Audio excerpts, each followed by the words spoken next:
tripped over words that sound exactly the same but differ widely in spelling and meaning?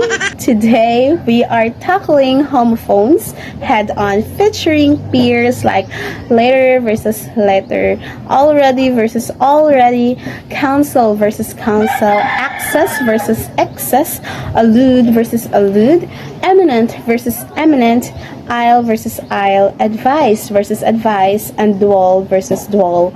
We'll unpack their unique spellings and meanings so you can use each one with total confidence. Let's jump in. First is we have letter versus letter. When we say letter with one letter T, an adverb referring to a time that comes after the present or a specified time. Example, I'll meet you later this afternoon. When we say letter with double T, an adjective denoting the second of two mentioned items or the final part of something. Example, between coffee and tea, I prefer the latter. Second is we have already versus already.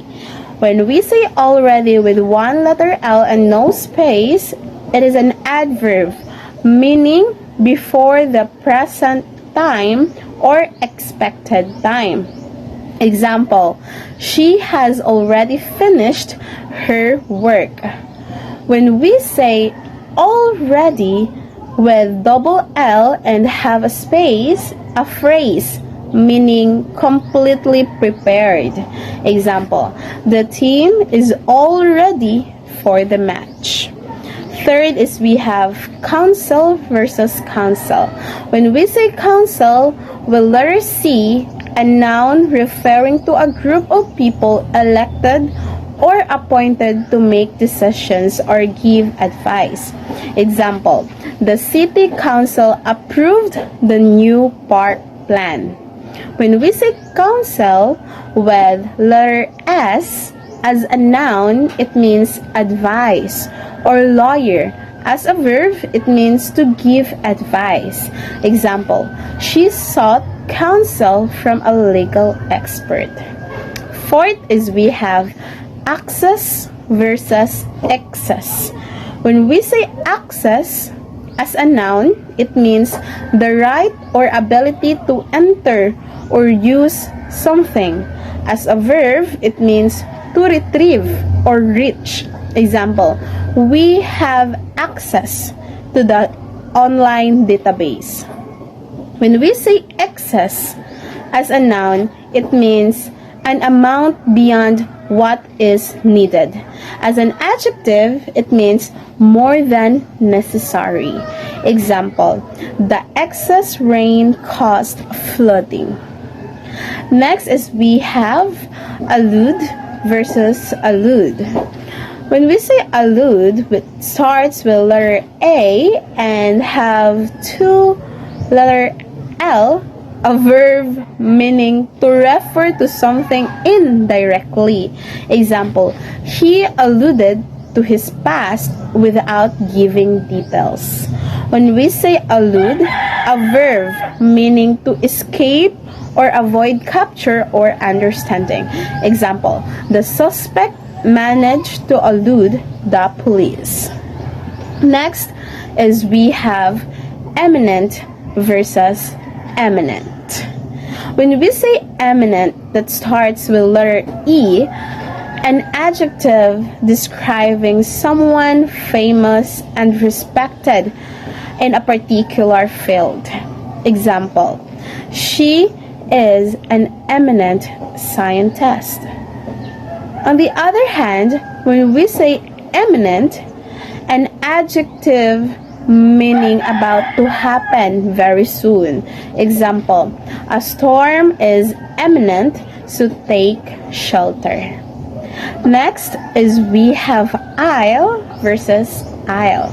When we say isle that starts with letter I, a noun meaning a small island. Example, they visited a tropical isle on vacation. When we say I that starts with letter a noun referring to a passage between rows of seats or shelves. Example, she walked down the aisle to her seat.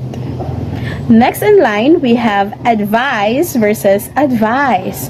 When we say advise with the letter S, a verb meaning to give suggestions or recommendations. Example, I advise you to take the train.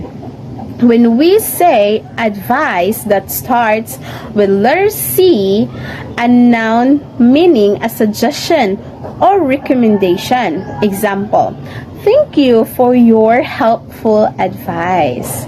Next is we have ku versus ku. When we say ku, starts with C, spells with C-U-E. As a noun, it means a signal to act or a hint. As a verb, it means to give a signal. Example, the director gave the cue to start filming. When we say cue with Q-U-E-U-E, as a noun, it means a line of people or vehicles. As a verb, it means to wait in line. Example, we had to queue for tickets. And lastly is we have dual versus dual. When we say dual with D-U-A-L, an adjective meaning consisting of two parts or elements. Example, the phone has dual cameras. My phone has dual cameras. And when we say duel with D-U-E-L as a noun, it means a formal fight between two people. As a verb, it means to fight in a duel. Example, in the past, knights would duel over honor. That's it, everyone. Thank you.